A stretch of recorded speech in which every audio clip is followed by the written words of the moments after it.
Hello everyone. आज हम लोग जो टॉपिक स्टार्ट कर रहे हैं उसके बारे में हमने थोड़ी बहुत बातें पहले भी की है। थोड़ा बहुत डिस्कशन हमने पहले किया है। और ये टॉपिक है बेटा non inertial frame of reference. ठीक, तो आपके माइंड में आ रहा होगा कि non inertial frame of reference का मतलब क्या होता है। ठीक है, तो let's start. Non inertial frame of reference. Non inertial frame of reference. आ रही मेरी बात समझ में आपको? तो जैसा कि याद करो, पहले हमने डिस्कस किया था कि फ्रेम ऑफ रेफरेंस क्या होता है। फ्रेम ऑफ रेफरेंस बेसिकली एक ऐसा कोऑर्डिनेट सिस्टम होता है जिसमें एक ऑब्जर्वर होता है और एक टाइम क्लॉक होता है, यानी क्लॉक होता है। उसके सहारे वो क्या करता है, किसी बॉडी के मोशन को ऑब्जर्व करता है। ठीक है, रेफरेंस यानी उसके रेफरेंस लेकर के किसी बॉडी के मोशन को ऑब्जर्व किया जाता है, मोशन को स्टडी किया जाता है। ठीक है, तो हमने फ्रेम ऑफ रेफरेंस को दो कैटेगरी में बांटा था। एक बोला इनर्शियल फ्रेम ऑफ रेफरेंस और दूसरा non inertial frame of reference. तो इनर्शियल फ्रेम ऑफ रेफरेंस क्या होता था, जो फ्रेम नॉन एक्सेलरेटेड होता था, मतलब जिसका एक्सेलरेशन नहीं होता था, एक्सेलरेशन जिसका जीरो होता था। ठीक है, ऐसे फ्रेम जिसका एक्सेलरेशन जीरो होता है। ठीक है, ओके, ऐसे फ्रेम जिसका एक्सेलरेशन जीरो होता है उसको अपन क्या कहा करते थे, non inertial frame of reference कहा करते थे। Okay, non inertial frame of inertial frame of reference कहा करते थे। ठीक है, अब दूसरा कैटेगरी जिसमें फ्रेम क्या रहेगा, एक्सेलरेटेड रहेगा। तो जिसमें फ्रेम एक्सेलरेटेड होगा यानी उसके पास एक्सेलरेशन होगा, उसको अपन क्या कहेंगे, non inertial frame of reference. आ रही मेरी बात समझ में? ठीक है, तो चलो, इसका मतलब है इस फ्रेम के पास एक्सेलरेशन होगा। तो हम कह सकते हैं बेटा, इसको डिफाइन कर सकते हैं, the frame of reference which has non-zero acceleration। non-zero acceleration क्या मतलब हुआ भाई? नॉन जीरो मतलब जीरो नहीं है, मतलब एक्सेलरेशन है कि नहीं? The frame of reference which has non-zero acceleration is called non-inertial frame of reference. Non inertial frame of reference. अभी तक हमने जितनी भी एग्जाम्पल्स लिए पढ़े उसमें क्या करा भाई, हमने inertial frame of reference consider किया था। ठीक है, हमने सब में क्या किया था, inertial frame of reference consider किया था। क्यों?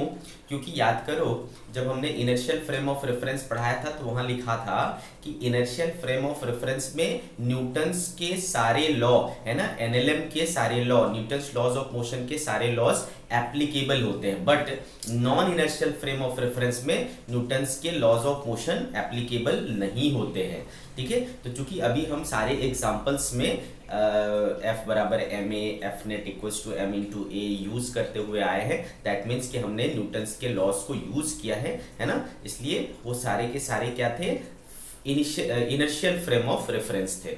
लेकिन जब non inertial frame of reference आता है तो हमको पता है कि वहां पर न्यूटन्स लॉज ऑफ मोशन लागू नहीं होता है। ठीक है, तो in it laws of motion does not hold good. ठीक है, ये लागू नहीं होता है। क्लियर है? और इसका एक्सेलरेशन जीरो नहीं होगा, है ना, इसका एक्सेलरेशन जीरो नहीं होगा। ये दो इंपॉर्टेंट बातें हो गई। अब बेटा अगर इसमें Newton's laws of motion use नहीं होगा तो हम प्रॉब्लम को सॉल्व कैसे करेंगे? ऐसे फ्रेम में बैठ के हम लोग क्वेश्चन को कैसे सॉल्व करेंगे? तो उसके लिए एक तरकीब निकाली गई, कहा जाता है बेटा स्यूडो फोर्स। ठीक है, क्या कहा जाता है? Pseudo force. ओके, पी यहां पर क्या है बेटा, साइलेंट है, तो स्यूडो फोर्स। स्यूडो का मीनिंग क्या होता है, फॉल्स, झूठा, ठीक है। स्यूडो का मीनिंग क्या होता है, फॉल्स या झूठा। आ रही मेरी बात समझ में? तो स्यूडो फोर्स एक प्रकार का फॉल्स फोर्स है। इसकी एग्जिस्टेंस तब आती है जब हम नॉन इनर्शियल फ्रेम में होते हैं।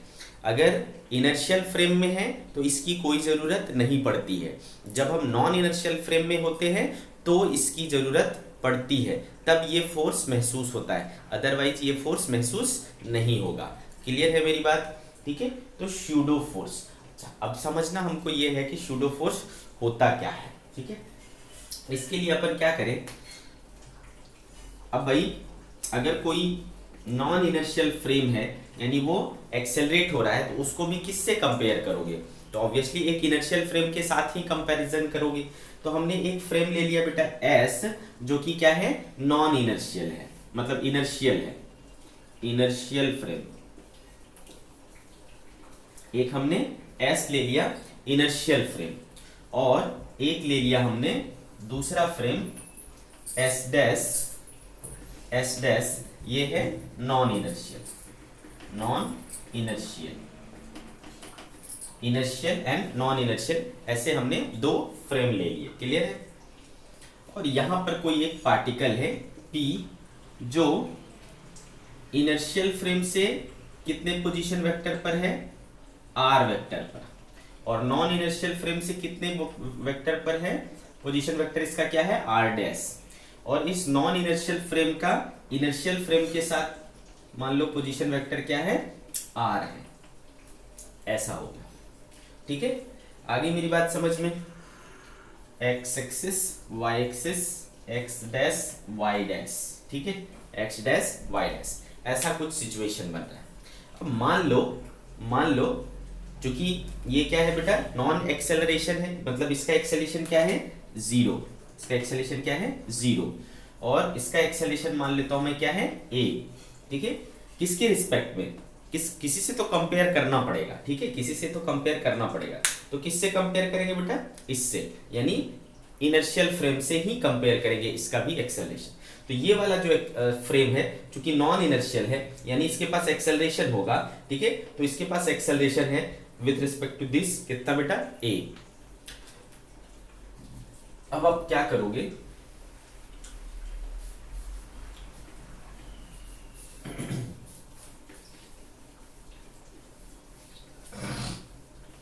चलो, तो यहां पर ये जो पोजीशन है बेटा इस पार्टिकल का, इसमें देखो कितने वेक्टर हैं, एक वेक्टर, दो वेक्टर और तीन वेक्टर। ये तीनों मिलकर के क्या बना रहे हैं, देखो एक ट्रायंगल बना रहे हैं।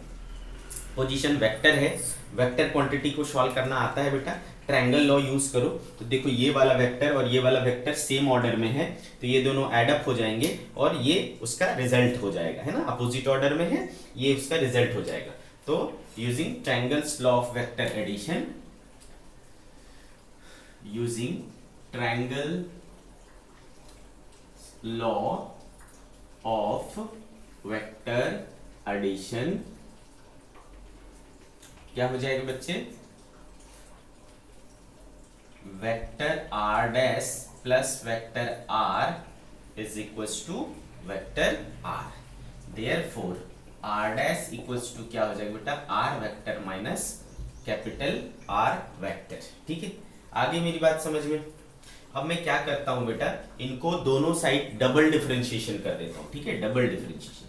तो d square r dash by d t square equals to क्या हो जाएगा, d square r vector upon d t square minus d square r vector by d t square.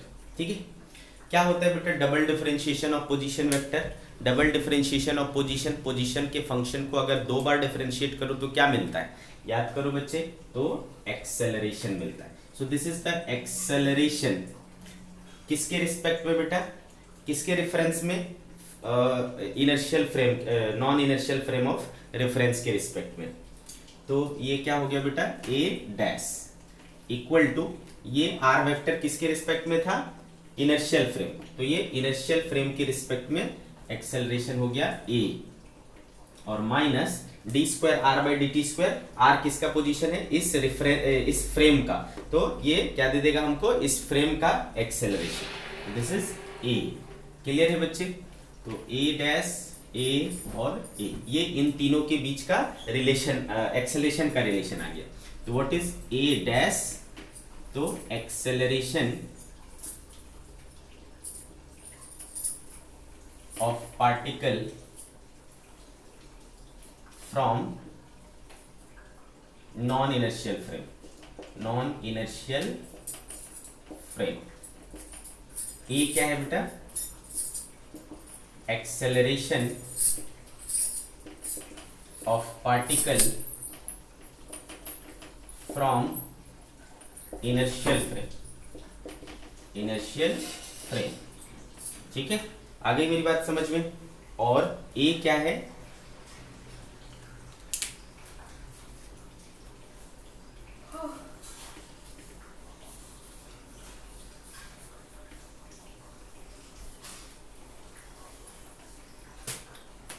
Vector A क्या है बेटा,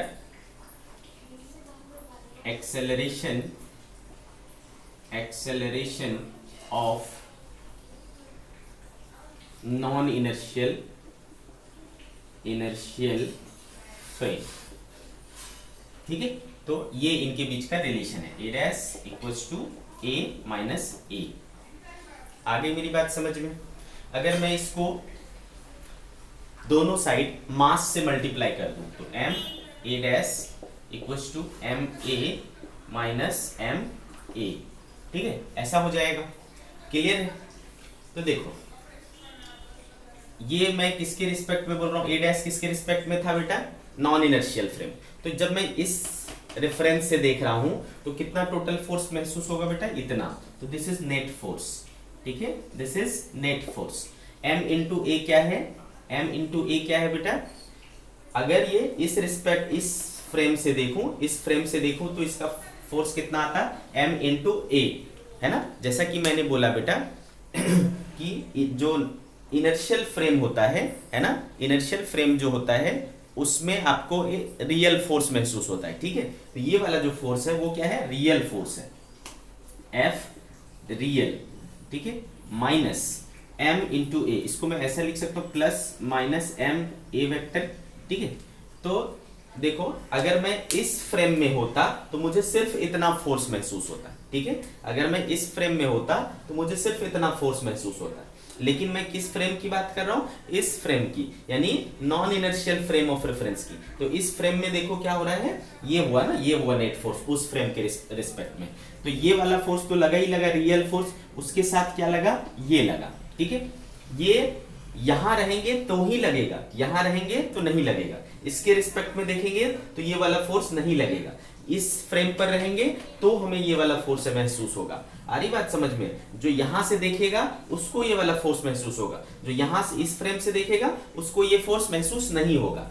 ठीक है बेटे, तो ये वाला जो फोर्स है एक एक्स्ट्रा फोर्स आ जा रहा है। ठीक है, ये वाला फोर्स जो है वो एक एक्स्ट्रा फोर्स आ जा रहा है और इसको हम लोग कहते हैं स्यूडो फोर्स। Pseudo force. आ गई मेरी बात समझ में? ये आ गया एक स्यूडो फोर्स। अब आप क्या कर सकते हो, देखो ये अब आकर के जो है आप न्यूटन्स लॉ यूज कर पा रहे हो। देखो मास इनटू एक्सेलरेशन है ना, net force equals to mass into acceleration कर पा रहे हो। अब आप न्यूटन्स लॉ लगा पा रहे हो, कब, जब आप रियल फोर्स के साथ में एक स्यूडो फोर्स ऐड कर दे रहे हो। तो यानी जब हम बात करते हैं non inertial frame of reference की, ठीक है, जब हम लोग बात करते हैं non inertial frame of reference की, तब अपने को क्या करना पड़ता है, आपको जो है रियल फोर्स के साथ साथ एक एडिशनल फोर्स लगाना पड़ता है, जिसको आप लोग क्या कहते हो, स्यूडो फोर्स कहते हो।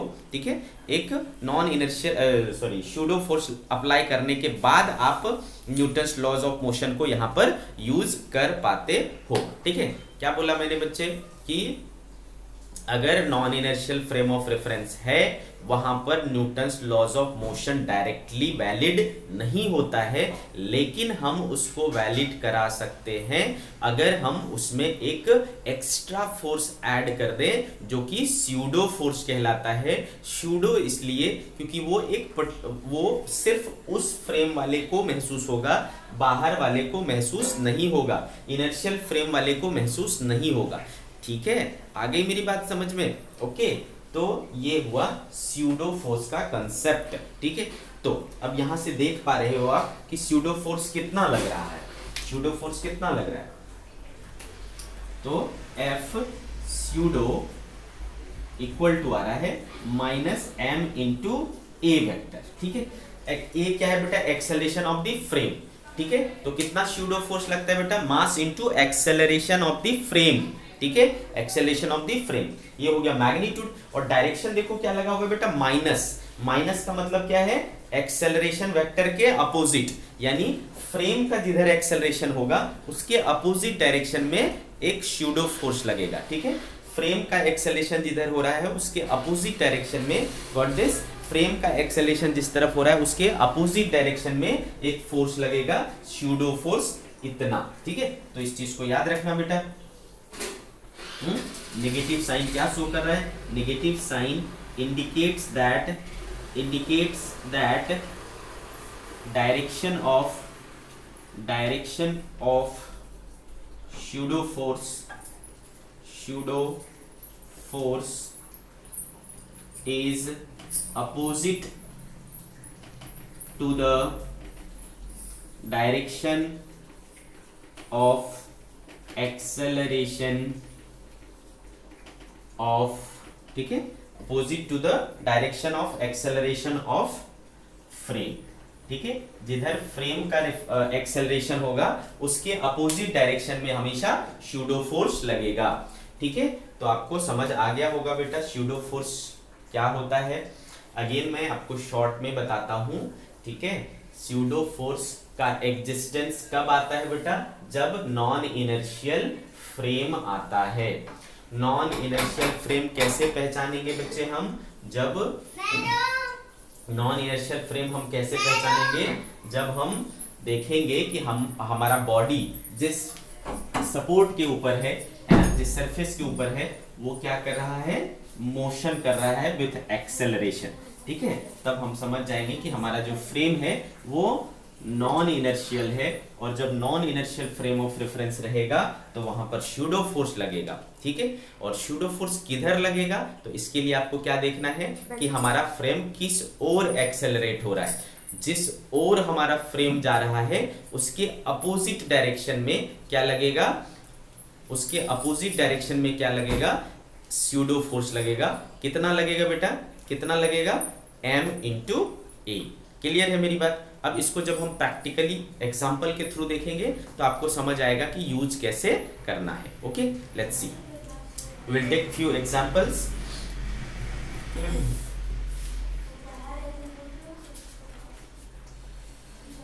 चलो, फॉर एग्जांपल स्टार्ट करते हैं।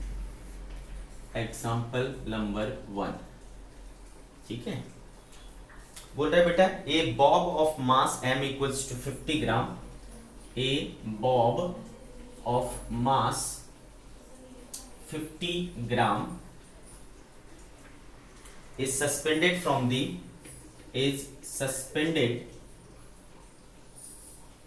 from the ceiling। ठीक है, a bob of mass 50 gram is suspended from the ceiling of a trolley by a light inextensible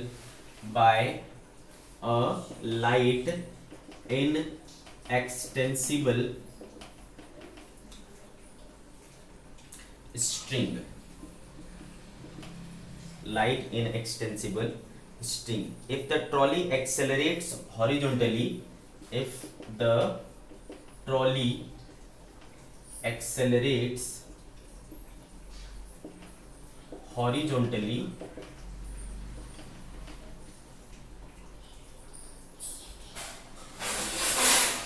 the string makes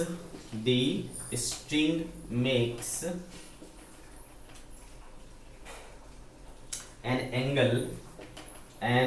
angle theta equal to 37 degree with the vertical.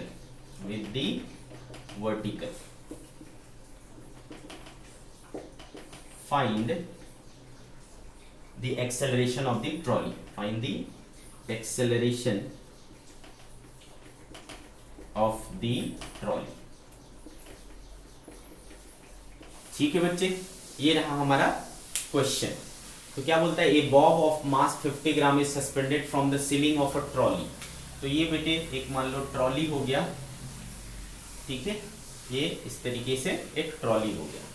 इसमें क्या हो रहा है, एक string से एक बॉब ऐसा लटक रहा है, ठीक है. कोई एक बॉल को एक धागे से क्या किया, लटका दिया, फ्रीली सस्पेंड कर दिया, तो ऐसा हो गया. क्लियर है मेरे बच्चे, समझ में आ गया आपको क्या करना है यहाँ पे. तो देखो एक बात यहाँ पर, हाँ, और ये जो ट्रॉली है क्या बोल रहा है, वो एक्सेलरेटेड है हॉरिजॉन्टली, ठीक है. तो ये ट्रॉली इस तरफ जा रहा है विथ एक्सेलरेशन a. तो अब आपको समझ में आ गया बेटा कि जो हमारा बॉब है वो किस में है, वो बॉब किस में है, ट्रॉली के अंदर है. और ट्रॉली क्या हो रहा है, एक्सेलरेट हो रहा है. क्लियर है मेरी बात, ट्रॉली क्या हो रहा है, एक्सेलरेट हो रहा है. क्लियर है.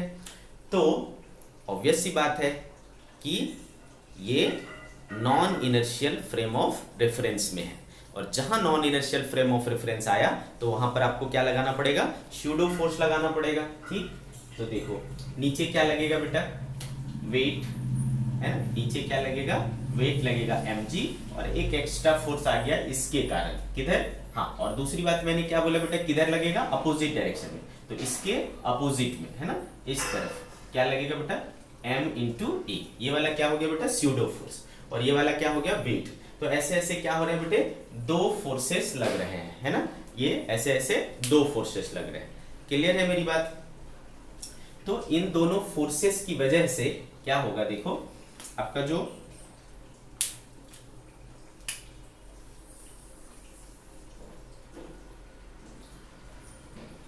ये है कुछ इस तरीके से हो जाएगा, ठीक है, कुछ इस तरीके से हो जाएगा. बोल रहा है कितना एंगल बना रहा है बच्चे, 37 डिग्री, ठीक है, कितना एंगल बना रहा है, 37 डिग्री. तो क्यों ऐसा हुआ भाई, क्यों ऐसा हुआ, क्योंकि इधर नीचे क्या लग रहा था, mg, और इधर क्या लग रहा था, ma, है ना. तो इन दोनों का जो नेट फोर्स होगा, ओके, इन दोनों का जो नेट होगा वो इसके टेंशन के द्वारा बैलेंस हो जाएगा, है ना. वो इसका टेंशन क्या करेगा, बैलेंस कर लेगा, तब जाकर के ये स्थिर हो जाएगा, तभी तो इक्विलिब्रियम में आएगा, है ना. तो 37 डिग्री का एंगल बनाएगा ये, और ये उस समय बराबर हो जाएगा. क्लियर है मेरी बात, ओके. तो आपको दिख रहा है बेटा ये कितना एंगल बना रहा है, 37 डिग्री. तो ऑब्वियस सी बात है ये 37 है, तो ये भी क्या होगा बच्चे, 37 डिग्री होगा, है कि नहीं. This angle will also be 37 degree. तो क्या आप ये एंगल निकाल सकते हो बेटा यहाँ से, इसमें देखो, तो इसमें निकाल सकते हैं हम. tan 37 क्या हो जाएगा बेटा, tan 37 हो जाएगा परपेंडिकुलर अपॉन बेस. तो परपेंडिकुलर कितना है, ma, और बेस कितना है, mg, ठीक है. तो m और m कैंसिल हो गया बेटा. तो a बराबर क्या आया, देखो g tan 37 डिग्री, ठीक है. तो g और tan 37 कितना होता है बेटा, 3/4. सो दिस इज 3g/4. तो उस ट्रॉली का जो एक्सेलरेशन है वो कितना होगा, 3g/4, ठीक है. ट्रॉली का एक्सेलरेशन कितना होगा, 3g/4. आगे मेरी बात समझ में आपको, ठीक है. ये इस तरीके से बैलेंस हो जाएगा, उसका जो टेंशन है वो इसको बैलेंस करेगा. ये एंगल 37 है, तो ऑब्वियसली ये एंगल भी 37 हो जाएगा, ठीक है. इन दोनों के बीच से हमने ये एंगल निकाला, रिलेशन निकाला, और एक्सेलरेशन कितना आया बच्चे, 3g/4. व्हाट दिस,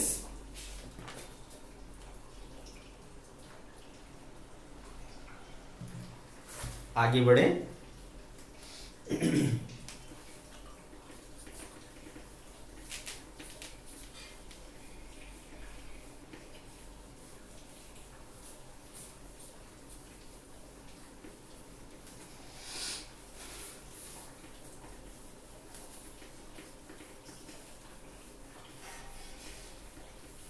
नेक्स्ट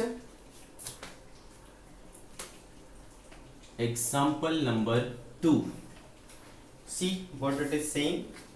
बोल रहे बेटा a bead of mass m, a bead of mass m equals to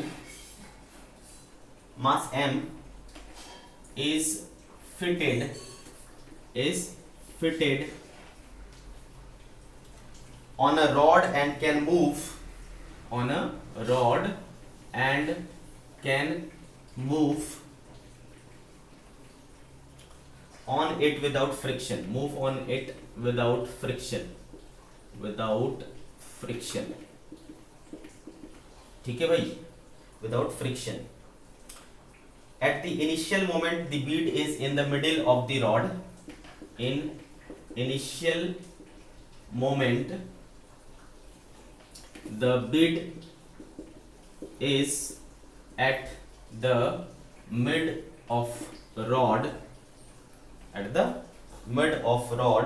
the rod moves translationally, the bead moves translationally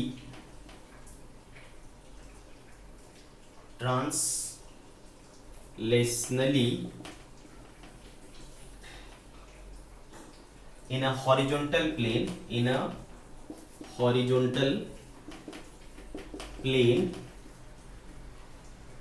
with an acceleration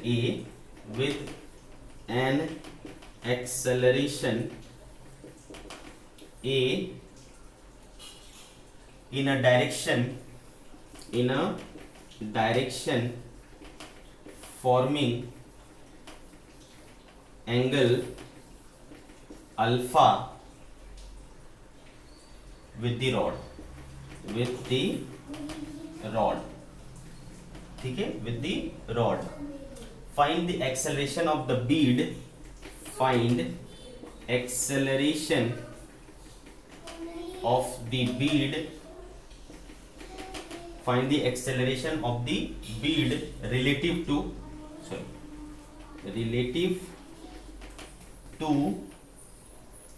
the rod, ठीक है। रॉड के respect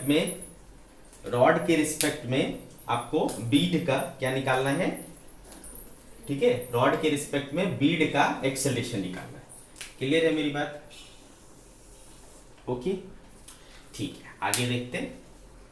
तो आपका जो diagram है कुछ इस तरीके से है, एक रॉड है और ये एंगल कितना है बेटा, अल्फा है, और यहां पर एक बीड है, और ये बीड जो है ये रॉड जो है, रॉड इस तरफ जा रहा है विथ एक्सेलरेशन ए, ठीक है, रॉड का एक्सेलरेशन इस तरफ है। हमें क्या निकालना है बेटा, इसका acceleration with respect to rod के फ्रेम पर। Very good. तो बच्चे एक चीज स्पष्ट है कि इस बीड का मास है, तो वेट लगेगा बीड का नीचे mg, ओके। और क्या होगा बच्चे, चूंकि ये रॉड इस तरफ जा रहा है तो इस पर एक शूडो फोर्स लगेगा, तो इस तरफ कितना, m इंटू ए, ओके, m इंटू ए। आप चाहो तो सिर्फ एक्सेलरेशन को देख सकते हो, तो एक्सेलरेशन इस पे कौन कौन सी लग रही बेटा, नीचे की तरफ g लगेगा और इस तरफ क्या लगेगा, a लगेगा, ड्यू टू शूडो। सिर्फ एक्सेलरेशन को भी देख सकते हैं अपन, है ना, g लगेगा नीचे, है ना, ग्रेविटी की वजह से g और स्यूडो की वजह से a, ओके। अच्छा एक चीज बताओ, ये एंगल अल्फा, तो ये भी एंगल क्या हो जाएगा बेटा, अल्फा। और एक चीज, अगर मैं इस तरीके का एक परपेंडिकुलर निकालूं तो आपको पता है बेटा ये एंगल और ये एंगल बराबर होता है, दिस बिकम्स अल्फा। तो अब मैं क्या करूंगा, इनको ब्रेक करूंगा, तो इस पे क्या होगा बेटा, देखो इधर आएगा क्या, g cos अल्फा, और इधर क्या आएगा, g sin अल्फा। इधर a है तो इसका एक कंपोनेंट इधर आएगा बेटा a cos अल्फा, और इधर आएगा क्या, a sin अल्फा। आ रही मेरी बात समझ में? क्लियर है? तो जो हमारा बीड है वो किधर चलेगा, आप सोचो, है ना, बीड हमारा किधर चलेगा, इस तरफ, है ना, ऐसे गिरेगा। आगे मेरी बात समझ में? ये बीड जो है वो इस तरफ ऐसा गिरेगा, क्लियर है? तो बीड के मोशन का डायरेक्शन किधर है बेटे? इस तरफ है। बीड के मोशन का डायरेक्शन इस तरफ है, तो नेट एक्सेलरेशन किधर आना चाहिए? इस तरफ ही आना चाहिए नेट एक्सेलरेशन। तो ए नेट इक्वल टू क्या हो जाएगा बेटा इसका? ए नेट इक्वल्स टू, मैंने हमेशा बोला बेटा इसके डायरेक्शन वाला चीज क्या होगा? पॉजिटिव, और इसके अपोजिट वाला क्या होगा? नेगेटिव। ठीक है, तो इस डायरेक्शन में जी साइन अल्फा था, प्लस ले लूंगा मैं जी साइन अल्फा, और इसके अपोजिट में ए कॉस अल्फा था, माइनस ले लूंगा, तो ए कॉस अल्फा। ठीक है, तो जी साइन अल्फा माइनस ए कॉस अल्फा, ये क्या आया बेटा? उस बीड का एक्सेलरेशन आया। अब देखो ऑलरेडी हमने किसके रिस्पेक्ट में लिया है, किस फ्रेम पर काम किया है? रॉड फ्रेम पर काम किया है। रॉड का एक्सेलरेशन लिया है, स्यूडो लगाया है, तो ये रॉड फ्रेम पर ही हुआ ना, तो यानी ये रिलेटिव टू रॉड ही है। क्लियर है मेरी बात? तो नेट एक्सेलरेशन जो है इसका है ना रिलेटिव टू रॉड, है ना, रॉड फ्रेम कितना आया? जी साइन अल्फा माइनस ए कॉस अल्फा। स्यूडो लगाया था ना मैंने, स्यूडो क्यों लगाऊंगा? स्यूडो तभी लगाऊंगा जब हम क्या करेंगे? उस फ्रेम को कंसीडर करेंगे। ठीक है, तो नेट एक्सेलरेशन जो है वो कितना हो गया? जी साइन अल्फा माइनस ए कॉस अल्फा। आ गई मेरी बात समझ में? तो हमने ये एक्सेलरेशन निकाल लिया relative to the rod. Okay, अब आगे बढ़ते हैं बेटे।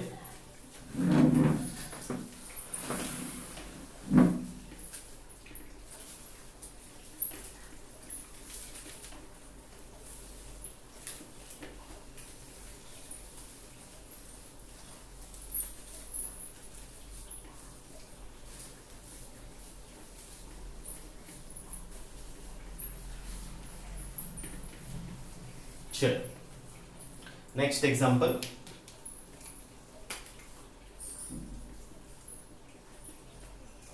क्या कह रहा है? If the pulley is massless and move with an upward acceleration, if the pulley is massless and moves with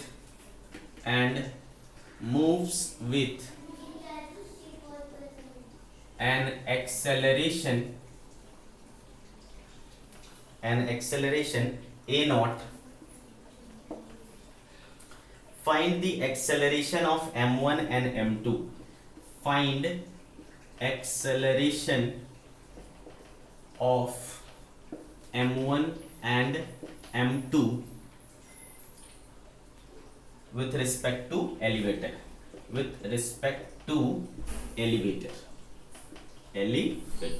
ठीक है, तो क्या बनाया हुआ है? एक एलिवेटर बनाया हुआ है, और इस एलिवेटर में एक हमने पुली बनाया है, और इस पुली से दो मास वाली बॉडी m1 और m2 यूं लटक रहा है। क्लियर है मेरी बात? और ये whole system is moving upward with acceleration a not. ठीक है, विद एक्सेलरेशन ए नॉट, ऐसा ये कर रहा है। If the pulley is massless and moves with an acceleration a naught, find acceleration of m1 and m2 with respect to elevator.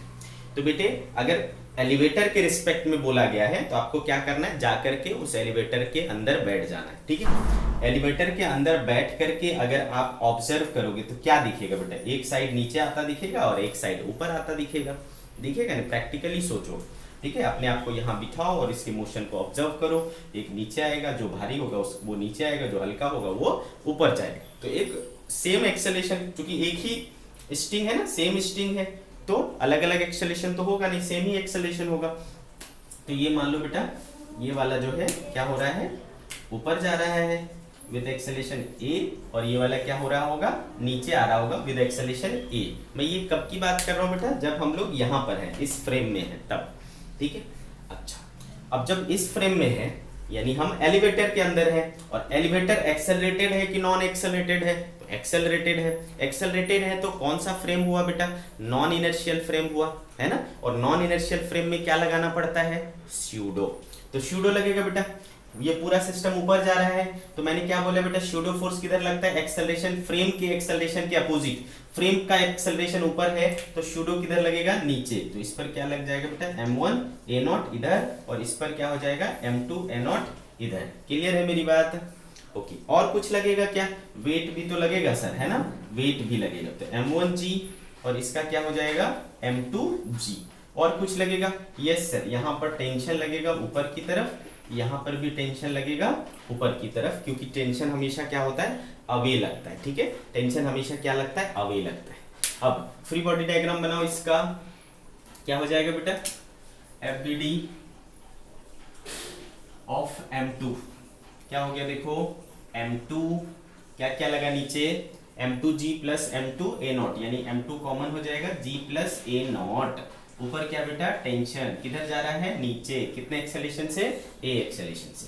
तो मैंने क्या बोला बेटा? जिधर नेट एक्सेलेरेशन उधर का फोर्स क्या होगा? बड़ा। तो ये बड़ा है, ये छोटा है, तो कितना हो जाएगा net force? M2G plus A0 minus T। Net force किसके बराबर? M2 into A। ठीक है, तो this is equation number 1। Okay, similarly free body diagram बनाएंगे M1 का। FBD ऑफ M1 क्या आ रहा है? देखो M1 नीचे क्या लगा? M1G प्लस A0, ऊपर टेंशन ऊपर जा रहा है विथ एक्सेलरेशन A, है ना? इसका हम देखेंगे तो ऊपर वाला ऊपर जा रहा है ना, तो ये बड़ा होगा, ये छोटा होगा, तो क्या हो जाएगा नेट बेटा? T minus M1G plus A0 equals to net force किसके बराबर होता है? Mass into acceleration, M1 into A। Clear है मेरी बात? हमको क्या चाहिए बेटा? एक्सेलरेशन चाहिए, है ना? एक्सेलरेशन चाहिए। तो एक्सेलरेशन के लिए T को ये कर लो बेटे, T को रिप्लेस कर लो। तो यहां से T इक्वल टू क्या लिख सकता हूं मैं? देखो T को इधर ले आओ, तो T equals to M2G plus A0 minus M2A। ठीक है, तो M1A इक्वल्स टू T के बदले इसको लग दूंगा मैं M2G plus A0 minus M2A minus M1G plus A0। ठीक है, ऐसा हो गया। तो इस चीज को मैं यहां ले जाता हूं, क्या हो जाएगा बेटा? M1 plus M2A is equals to M2G plus A0 minus M1G, तो इसमें G प्लस A0 कॉमन हो जाएगा, M2 minus M1G plus A0, therefore A equals to आ जाएगा M2 minus M1 upon M2 plus M1 G plus A0। This is the acceleration of the, है ना, blocks with respect to elevator। ठीक है, with respect to elevator। आ रही मेरी बात समझ में? M2 minus M1 upon M2 plus M1 into G plus A0। ठीक है, फिर से मैं एक बार बोल रहा हूं आपको, ये हमारा क्या था? लिफ्ट था, एलिवेटर था, है ना? उसके रिस्पेक्ट में निकालना है। ठीक है, तो हमारा रेफरेंस क्या हो गया? ये एलिवेटर हो गया। हमने अपने आप को क्या किया? यहाँ ले जाके बिठा दिया। तो हम क्या देखेंगे बेटा? जो भारी होगा वो नीचे की तरफ जाएगा, जो हल्का होगा वो ऊपर की तरफ जाएगा। तो हमने मान लिया कि इसका एक्सेलेरेशन इधर है, इसका एक्सेलेरेशन ऊपर की ओर।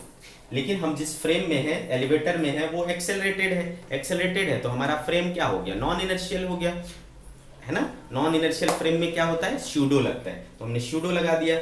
किधर लगाना है? जिधर फ्रेम का रेफरेंस है उसके अपोजिट में। तो स्यूडो लगा दिया, प्लस क्या लगेगा बेटा? वेट लगेगा, और क्या लगेगा? टेंशन लगेगा। और तो बेसिकली हुआ क्या यहाँ पे बेटा? एक एक्स्ट्रा फोर्स आ गया, है ना? बाकी सारी चीजें तो एज इट इज है, जैसा हम पहले किया करते थे वैसा ही अभी भी कर रहे हैं, है ना? एक बस एक एक्स्ट्रा फोर्स आ गया, that is pseudo force. Clear है? बाकी फिर से वैसा ही करना है जैसा हम लोग पहले से करते आए हैं। Okay,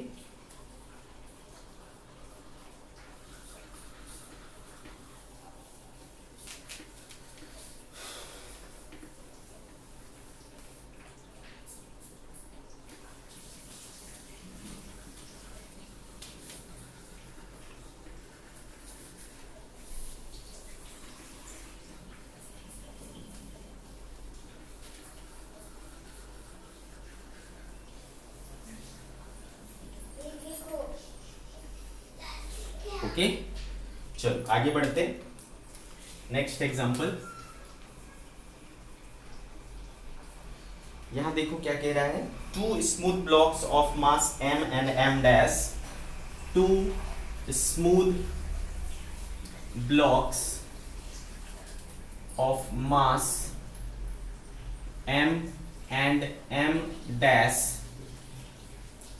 connected by a light inextensible strings, connected by light inextensible strings are moving on a smooth ways are moving on a smooth wave of mass capital M. If a force F acts on the waves, if a force F acts on the waves, the blocks do not slide. The blocks do not slide relative to the waves.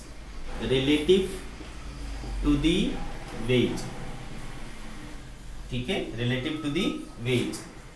Find the part A, acceleration of the waves,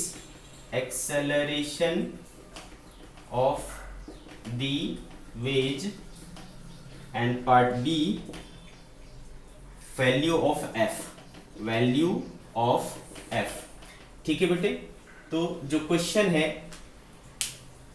उसका अगर diagram देखो तो इस तरीके का एक veg है बेटा, ठीक है, स्मूथ सरफेस है, एक ब्लॉक यहां पर है M और एक ब्लॉक इधर है M डैश, पुली लगी हुई है, इस तरीके से स्ट्रिंग पास हुआ है और इसका मास कितना है M है और इस पर एक फोर्स लगाया जा रहा है F.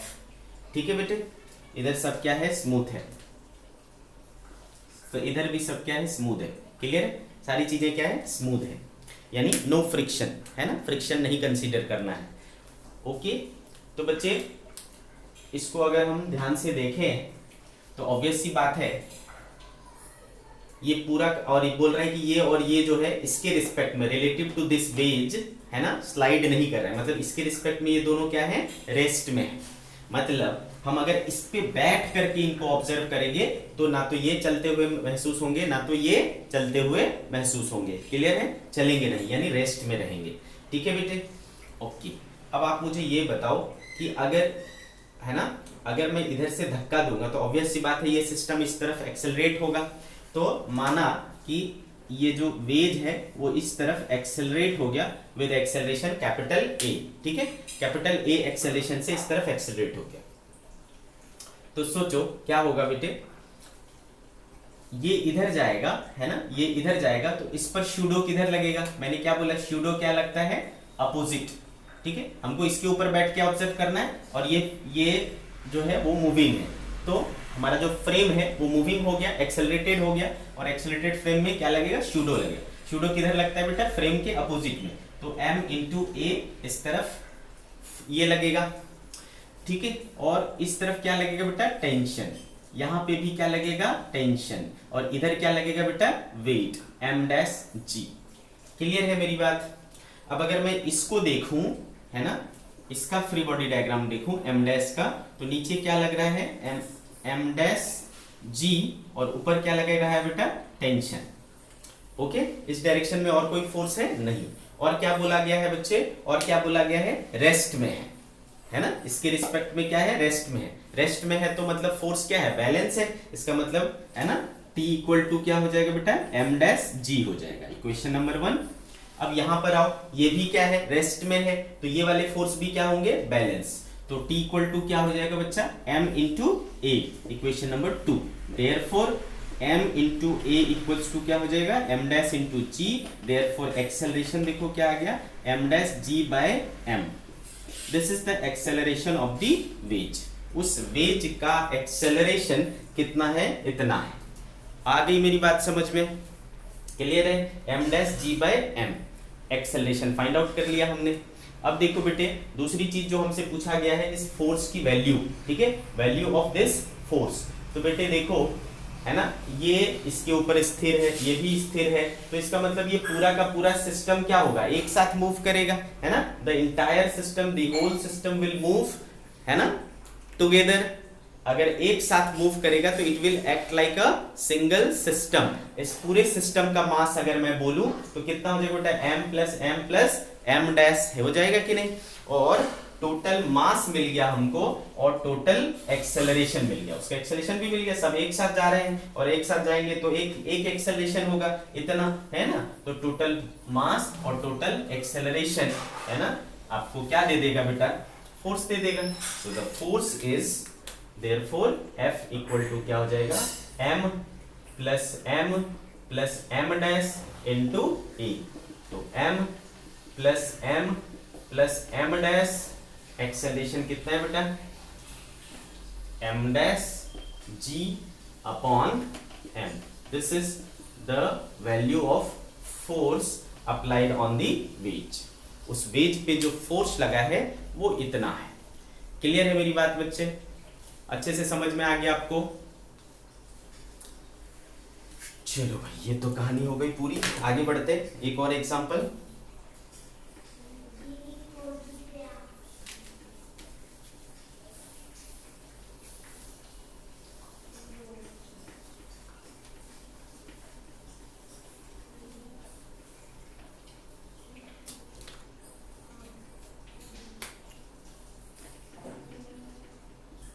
चलो ये देखो क्या कह रहा है, a block of mass m is placed on an inclined plane.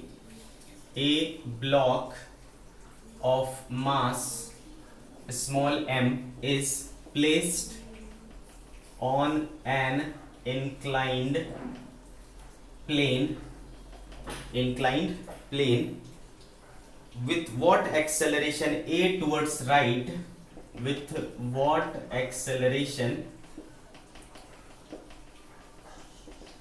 a towards right should the system move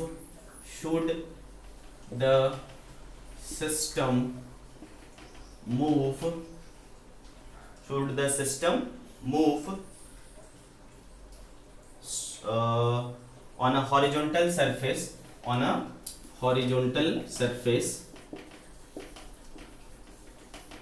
so that m does not slide on inclined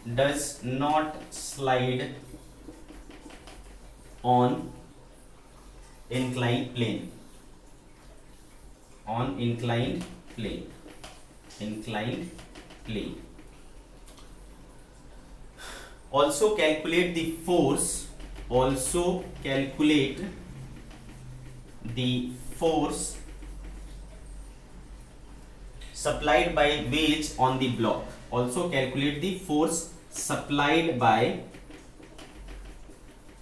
wedge on the block, ठीक है। assume all surfaces smooth,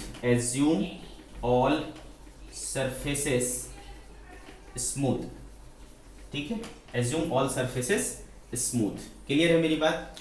तो a block of mass m is placed on an inclined plane with what acceleration a towards right should the system move on a horizontal surface so that m does not slide on inclined plane, also calculate the force supplied by wedge on block, assume all surfaces smooth। तो देखो diagram है आपके पास, ये इस surface पर एक इस तरीके का इंक्लाइन प्लेन है, ये एंगल थीटा है, दिस एंगल इज थीटा, और यहाँ पर एक ब्लॉक रखा हुआ है m मास का। बोलते हैं कि इसको क्या एक्सेलरेशन होना चाहिए, this acceleration should be what, कि ये ब्लॉक इसके ऊपर क्या रहे, स्टेशनरी रहे, ठीक है, स्लाइड ना करे, स्टेशनरी रहे। ओके, तो क्या करेंगे बच्चे, देखो सबसे पहले आपको पता है कि ये ब्लॉक जिस फ्रेम पर रखा हुआ है वो फ्रेम खुद क्या हो रहा है, मूव कर रहा है, एक्सेलरेट हो रहा है। दैट मीन्स कि ये क्या है, नॉन इनर्शियल फ्रेम है। नॉन इनर्शियल फ्रेम है तो सूडो फोर्स लगेगा। तो सूडो फोर्स किधर लगेगा बेटा, फ्रेम के अपोजिट में। तो फ्रेम इधर जा रहा है तो इस पर सूडो किधर लगेगा बच्चे, इस तरफ, कितना, m इंटू ए। और क्या लगेगा, वेट, कितना, m इंटू जी, है ना। एक परपेंडिकुलर डाला बेटा इस तरीके से, तो आपको पता है इस तरफ क्या लगता है, नॉर्मल, ठीक है। ये थीटा है बेटा, तो आपको पता है ये वाला एंगल भी क्या होता है, थीटा होता है। आ रही मेरी बात समझ, और ये थीटा है तो ये वाला एंगल भी क्या होगा, थीटा। तो जितने फोर्सेस है उसको तोड़ लो बेटे, क्या हो जाएगा देखो, mg का इस तरफ mg cos theta, mg cos theta, और इधर क्या आएगा बेटे mg sin थीटा। सिमिलरली इसका क्या आएगा इस तरफ ma cos थीटा, और इधर क्या आएगा बेटा ma sin थीटा। ठीक है, तो इस तरीके से हो रहा है आपका। अब देखो बच्चे, इस डायरेक्शन में एक फोर्स ये लग रहा है, एक फोर्स ये लग रहा है। इस डायरेक्शन में कोई मोशन ना हो, ये डायरेक्शन में मोशन ना हो, रेस्ट में रहे, उसके लिए क्या जरूरी है, ये दोनों फोर्स बैलेंस करें। कभी भी इक्विलिब्रियम में रेस्ट में कब रहेगा बेटा, जब फोर्स बैलेंस करेगा। तो this force should be equal to this force, है ना। Therefore ma cos theta should be equals to mg sin theta. m cancel हो गया, a बराबर देखो क्या बचा, g sin theta upon cos theta, that is g tan theta. ठीक है, तो एक्सेलरेशन जो आया वो g tan थीटा आया। क्लियर है मेरी बात? ठीक है, तो एक्सेलरेशन जो है इस सिस्टम का क्या होना चाहिए, g tan थीटा होना चाहिए। तो देखो एक पार्ट हमने कैलकुलेट कर लिया, दूसरा पार्ट अपने को क्या निकालना है कि ये वेज है ना, ये जो ट्रायंगुलर वेज है वो इस ब्लॉक पर कितना फोर्स लगाएगा। तो देखो ये कौन सा फोर्स लगा रहा है, यही फोर्स तो लगा रहा है, नॉर्मल फोर्स। तो you have to find what, normal force. ठीक है, नॉर्मल फोर्स आपको निकालना है। चलो निकाल लेंगे। तो बताओ बेटा नॉर्मल फोर्स किसके बराबर होगा, सिस्टम रेस्ट में है ना, सिस्टम रेस्ट में है तो फोर्स क्या होंगे, बैलेंस करेंगे। तो ये वाले एक्सिस भी बैलेंस हो जाएंगे। तो इस वाले एक्सिस पर ऊपर की ओर क्या लग रहा है, नॉर्मल, नीचे की ओर क्या क्या लग रहा है, mg cos theta and ma sin theta. तो ये दोनों को बैलेंस कर लेगा, है कि नहीं। चलो, तो n should be equal to ma sin theta plus mg cos theta. ठीक है, तो m और a की वैल्यू देखो क्या आया आपका, g tan थीटा। तो g tan theta sin theta plus mg cos theta, क्या कॉमन आया बेटा, mg कॉमन आया। tan थीटा को क्या लिख सकते हो, sin theta by cos theta into sin theta plus cos theta.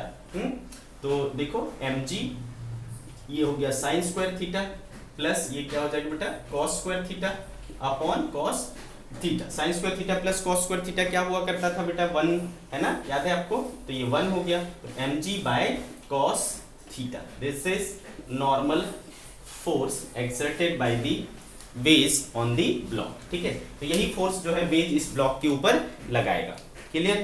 तो स्यूडो फोर्स को अप्लाई करना सीखना बहुत इंपॉर्टेंट है बेटे, और इसको आप तभी सीख पाओगे जब ज़्यादा से ज़्यादा क्वेश्चंस करोगे, क्वेश्चन लगाओगे, तो आपको समझ में आएगा कि हाँ हम कहाँ फंस सकते हैं, और उस चीज़ को क्लेरिफाई करना है। ठीक है, तो आज की सभा यही समाप्त करते हैं बच्चों, बाय बाय।